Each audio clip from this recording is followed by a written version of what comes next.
గత భాగంలో చతుర్థ స్థానం నుంచి దశమ స్థానంకు ఏర్పడినటువంటి యొక్క శంఖపాల సర్ప యోగాన్ని గురించి మనం తెలియజేసుకున్నాను.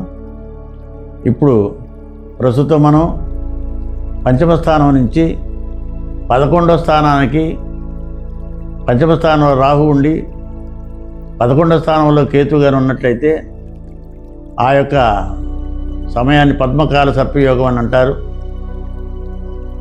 ఈ పద్మకాల సర్పయోగం వలన నష్టాలు ఏం జరుగుతాయి, శుభాలు ఏం జరుగుతాయి అనే దాని గురించి మనం తెలియజేసుకుందాం.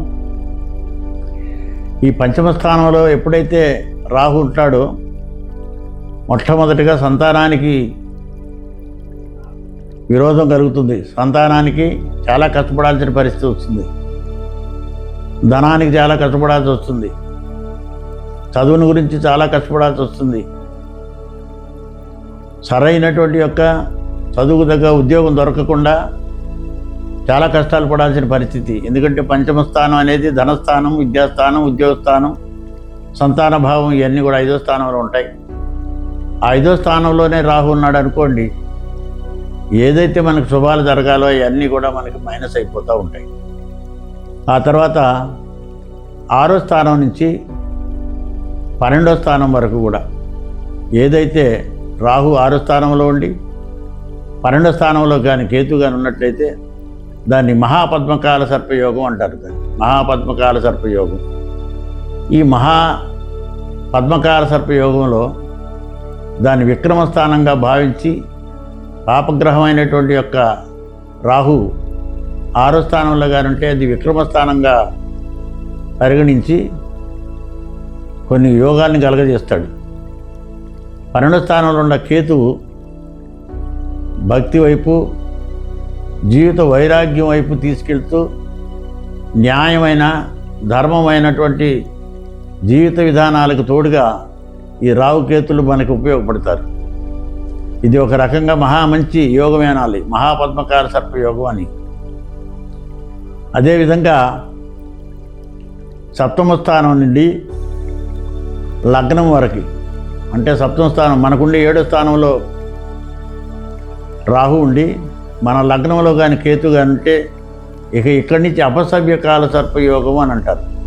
ఇప్పటి వరకు మనం 1 నుంచి 6 వరకు ఉన్నటువంటి యొక్క ఆ స్థితిగతులన్నీ కూడా సవ్యకాల సర్పయోగం. ఇది చాలా ఎక్కువ ప్రభావం కలిగి ఉంటాయి, నష్ట కష్టాలు కూడా. ఇప్పుడు అపసవ్యకాల సర్పయోగం కొంచెం అంత పవర్గా ఉండవన్నమాట. కాబట్టి ఇప్పుడు మనం 7 నుంచి ఏదైతే మనకి లగ్నం వరకు ఉంటుందో దాన్ని అపసవ్యకాల సర్పయోగంలో తక్షక కాల సర్పయోగం అంటారు. చాలా కఠినమైనటువంటిది. తక్షకుడు అంటే ఏంటంటే గొప్ప కాలసర్పం. ఈ తక్షకుడు సర్పరాజు 7వ స్థానంలో ఉంటే మనకి మగవారికైతే 7వ స్థానంలో వైఫ్ అంటే నీ జీవిత భాగస్వామి, నీ జీవితానికి సరిపడేటువంటి యొక్క ఇన్కమ్ సోర్సెస్ అంతా కూడా 7వ స్థానంలో ఉంటాయి. ఆ 7వ స్థానంలో రాహుగారిని గుర్తున్నట్లయితే నువ్వు ఏ పని చేయాలన్నా కూడా నువ్వు చేయలేకపోతావు, చాలా కష్టపడిపోతావు. సకాలంలో మ్యారేజ్ కాకపోవటం, ఎవరినో అనుకుని ఎవరినో పెళ్లి చేసుకోవటం, జీవితంలో సాంసారిక సుఖానికి దూరం అయిపోవటం, భార్యాభర్తల అనుబంధాలు దూరం అయిపోవటం. ఆ విధంగా రాహు సంపాదన చూస్తే సరిగా ఉండదు, భార్య చూస్తే సరిగా ఉండదు, పెళ్ళి అనుకుంటే సకాలంలో పెళ్ళి కాదు. ఇక తర్వాత జీవితం అంతా కూడా చాలా ఒడిదుడుకులతో ఉంటుంది. ఇది అన్నిటికన్నా ముఖ్యంగా రాహు దశ వచ్చినప్పుడు ఇంకా ఎక్కువగా ఇబ్బంది పడాల్సి వస్తుంది. తక్షకాల సర్పయోగంలో ఆ మాదిరిగా ఉంటుంది. ఆ తర్వాత అష్టమం నుంచి మనకి దోషం ఏర్పడుతుంది. అష్టమం నుంచి మొదలుకొని 2వ స్థానం వరకు, 8వ స్థానంలోనేమో రాహు ఉంటాడు, మనకు 2వ స్థానంలోనేమో కేతు ఉంటాడు. ఇప్పుడు కేతు పైకి ఉన్నాడు ఊర్ధ్వ భాగంలో, అధో భాగంలోనేమో రాహు ఉన్నాడు. అపసవ్యకాల సర్పదోషంలో దీన్ని కర్కోటక కాల సర్పయోగం అంటారు. కర్కోటకుడు అంటే మన ప్రాణాలు తీసేవాడే. ఎందుకు అంటే 8వ స్థానంలో రాహు ఉంటే అది మన ఆయుస్థానం అనమాట. ప్రతి మనిషికి కూడా పుట్టిన లగ్నం నుంచి మొదలుకొని 8వ స్థానం ఆయుస్థానం అంటారు దాన్ని. అక్కడే ఆయువు ఉంటుంది, అక్కడే మనకి జబ్బులు అక్కడే ఉంటాయి, రుణాలు బాకీలు అక్కడే ఉంటాయి. మన సంపాదన గండి పడేటువంటి చోటంతా కూడా అది రంధ్రం అన్నమాట. ఒక రకంగా ఒక కుండకి చిల్లు పడితే ఏ విధంగా కారిపోద్దో ఆ విధంగా మన జీవితానికి మన లైఫ్ అక్కడే ఉంటుంది కాబట్టి, మన ప్రాణం అక్కడే ఉంటుంది కాబట్టి, ఆ ఇంట్లో రాహు కూర్చొని ఉన్నాడు కాబట్టి ఆయుస్థానం అనగా 8వది ఆయుస్థానం అనుకున్నాం మనం. ఆయుస్థానం ఏమో 8, 2వది ఏమో కుటుంబ స్థానం, 2లో కేతువు, 8లోనేమో రాహు ఉన్నట్టయితే మనం కర్కోటక కాలసర్పయోగం అని అంటాం. ఈ కర్కోటక కాలసర్పయోగంలో ప్రాణహాని జరిగే అవకాశాలు ఉంటాయి, విషప్రయోగాలు జరిగే అవకాశాలు ఉంటాయి, క్రిమి కీటకాల వలన, విష జంతువుల వలన మనకు ప్రాణహాని కలిగే అవకాశం ఉంటుంది, అకాల మృత్యు ఏర్పడే అవకాశాలు ఉంటుంది. ఎక్కువగా రాహు దోషం కానీ రాహు దశ కానీ లేదా కేతు దశ కానీ ఆ సమయంలో నడుస్తున్నప్పుడు వీళ్ళు పుట్టేటప్పుడు ఉండేటువంటి యొక్క ఈ ప్రభావం వాళ్ళ దశ వచ్చినప్పుడు విపరీతమైనటువంటి యొక్క మనకు కాలం ఆ విధంగా ఉంటుంది. అలాంటి నష్టాలు జరిగే అవకాశాలు ఎక్కువగా ఉంటాయి. ఈ విధంగా మనం అష్టమ స్థానాన్ని చూసుకోవచ్చు. అలాగే భాగ్యస్థానం అంటే 9వది భాగ్యస్థానం, తృతీయ స్థానం అంటే సోదర స్థానం. ఈ 9వ స్థానంలో రాహు, తృతీయ స్థానంలో కేతు గారు ఉంటే దాన్ని శంఖచూడ కాల సర్పయోగం అంటారు. ఈ శంఖచూడ కాల సర్పయోగంలో మొట్టమొదట మనం ఏమనుకోవాలంటే భాగ్యస్థానం 9వ స్థానంలో తండ్రి ఉండి, తండ్రి స్థానం అయి ఉంటుంది. మన పూర్వీకుల సంపద భాగ్యాలన్నీ కూడా అక్కడే ఉంటాయి. అటువంటి చోటగానే రాహుగానే ఉన్నట్లయితే తండ్రికి నష్టం జరగటము, లేదంటే మనకు పూర్వీకులు ఉన్నటువంటి ఆస్తిపాస్తులు నష్టం జరగటము, లేదా తండ్రికి మనం దూరం అయిపోవటము, ఆ తర్వాత సోదరుల వలన కానీ లేకపోతే స్నేహితుల వలన కానీ కొంత ఆధ్యాత్మిక చింతన ఏర్పడి కొంత బయటపడటం కానీ జరుగుతూ ఉంటుంది. ఈ శంఖచూడ కాల సర్పయోగం అనేది 50% మంచి చెడు జరిగే అవకాశాలు ఎక్కువగా ఉంటాయి. అదే మాదిరిగా దశమస్థానం ఏదైతే ఉందో అది కేంద్రం అంటారు. దశమస్థానంలో రాహు ఉండి, చతుర్థ స్థానం ఏదైతే ఉందో అది మాతృస్థానం అంటారు. కర్మస్థానము ఇది మాతృస్థానం. ఇది చతుర్థ స్థానాన్ని కేంద్రం అంటారు, లగ్నాన్ని కేంద్రం అంటారు, 7వ స్థానాన్ని కేంద్రం అంటారు, 10వ స్థానాన్ని కూడా కేంద్రం అంటారు. ఈ 4 చోట్ల కేతు, 4 చోట్ల కూడా కేంద్రాలు అంటారు. ఈ కేంద్రాల్లో ఎప్పుడు కూడా పాపగ్రహాలు ఉండకూడదు. రాహు కావచ్చు, కేతువు కావచ్చు, శని కావచ్చు, కుజుడు కావచ్చు. ఈ 4 గ్రహాల్లో ఎప్పుడైనా సరే ఈ గ్రహాలు కానీ కేంద్రాల్లో ఉన్నాయి అంటే ఈ 4 మెయిన్ మనుషులకు కావాల్సినటువంటి యొక్క ఫస్ట్ ఇంపార్టెంట్ అయినటువంటి అన్నమాట. ఇది లగ్నంలో ఉంటేనేమో లగ్నం శరీరానికి సంబంధించింది అవుతుంది. 4వ స్థానం అయితే తల్లికి, చదువుకి సంబంధించింది అయి ఉంటుంది. 7వ స్థానం భార్య, సంపాదనకు సంబంధించింది అయి ఉంటుంది, సంబంధించింది అయి ఉంటుంది. 10వ స్థానం అయితేనేమో మనం ఏ కర్మ చేయాలి, ఏ ఉద్యోగం చేయాలి, ఏ వ్యాపారం చేయాలి, ఏ పని చేయాలో తెలియజేసేది దశమ స్థానం నుంచి చూస్తాం. 4వ స్థానం మాతృస్థానం. 4వ స్థానంలో కేతు, దశమ స్థానంలో రాహు ఉన్నప్పుడు ఘటక కాల సర్పయోగం అనేది ఏర్పడుతుంది. ఘటక కాల సర్పయోగం. ఈ యోగం ఏర్పడటం వలన దశమ స్థానంలో మెయిన్ రాహు ఉన్నాడు కదా, ఎక్కువ శాతం రాహు ఉన్న చోట్లే ఎక్కువ మనకు కష్టాన్ని కలుగజేస్తాడు. ఆ కేంద్రాల్లోకి కేతు వచ్చినప్పుడు వాళ్ళు కేతు కూడా కష్టాలు కలుగజేస్తాడు. ఈయనేమో తలకాయ ఉండి ఎటుపోతున్నాడు అర్థం కాకుండా పోతాడు, కేతు ఏమో తలకాయ లేక ఎటుపోతున్నాడు అర్థం కాకుండా ఉంటుంది మన జీవితాల్లో. కాబట్టి ఇది మనం బాగా గుర్తుపెట్టుకోవాల్సి ఉంటుంది.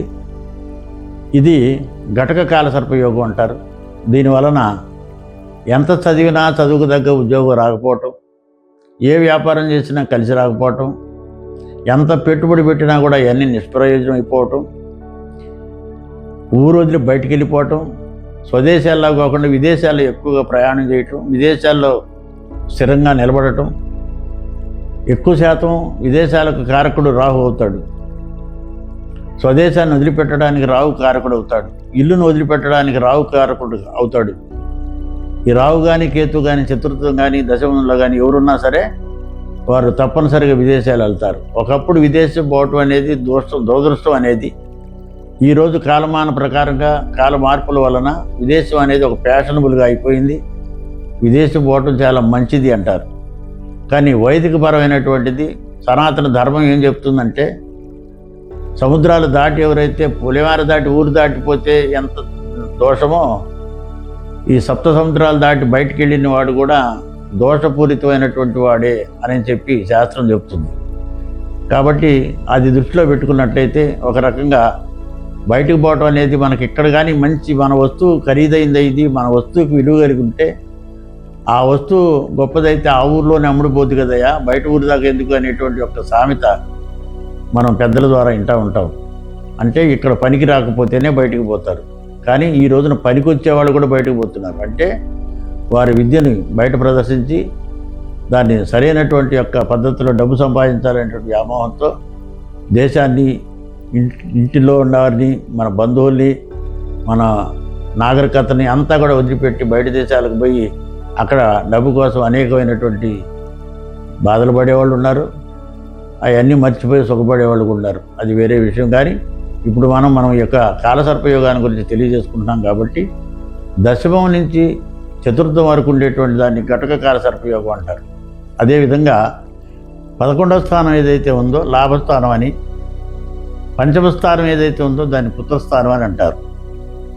ఈ లాభస్థానంలో రాహు గాని ఉండి, పంచమ స్థానంలో కేతు ఉండి, ఈ రాహుకేతు మధ్యలో సప్తగ్రహాలు కానీ ఉన్నట్లయితే దాన్ని మనం విషధార కాలసర్పయోగం అంటారు. విషధార కాలసర్పయోగం. దానివలన కొంత లాభం, కొంత నష్టం కూడా ఉంటుంది. ఏమిటి ఆ లాభం? 11వ స్థానంలో రాహుగాని ఉంటే 11వ స్థానం ఎవరిది?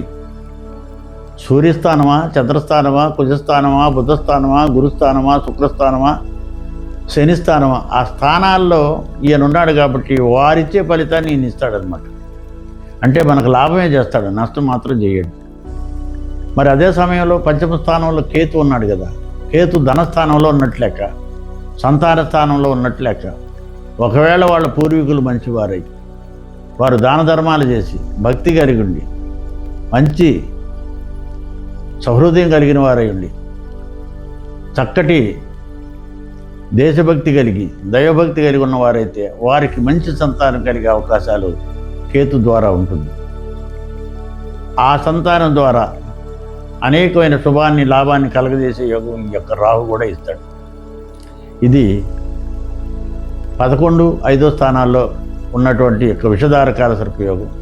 అదేవిధంగా ఇంకొకటి 12వ స్థానంలో, తర్వాత 6వ స్థానంలో. 12వ స్థానం అంటే వ్యయస్థానం అంటారు. 6వ స్థానం అంటే దాన్ని శత్రుస్థానం అంటారు. ఈ 12, 6 ఈ మధ్యలో కానీ గ్రహాలన్నీ కానీ ఉన్నట్లయితే, సప్తగ్రహాలు కానీ ఉన్నట్లయితే దాన్ని ఏమంటారు? శేషనాగ కాలసర్పయోగం అంటారు. ఈ శేషనాగ కాలసర్పయోగంలో కానీ ఉన్నట్లయితే 12లో ఏ గ్రహం ఉన్నా కూడా మనకు పనికి రాకుండా పోతుంది. అంటే రాహు కూడా అది ఏ ఇల్లన్నా కావచ్చు, అది మన లగ్నానికి 12వ స్థానంలో కానీ ఉంటే దాన్ని వ్యయం చేసేస్తుంది. ఏమీ కావు పనులు. 6వ స్థానంలో ఉన్న రాహు కేతు వలన మనకి అది శత్రుస్థానం అయిపోతుంది. అంతకుముందు విక్రమస్థానం అయిపోయింది కూడా శత్రుస్థానం అయిపోయి దాన్ని శేషనాగ కాలసర్పయోగంగా భావించి మనకు అనేక నష్ట కష్టాలు జరిగే అవకాశాలు ఎక్కువగా జరుగుతాయి. కాబట్టి ముందు ఈ కాలసర్పయోగం అనేటువంటిది ఎన్ని రకాలుగా ఉందో మీకు ఇప్పుడు తెలియజేశాను.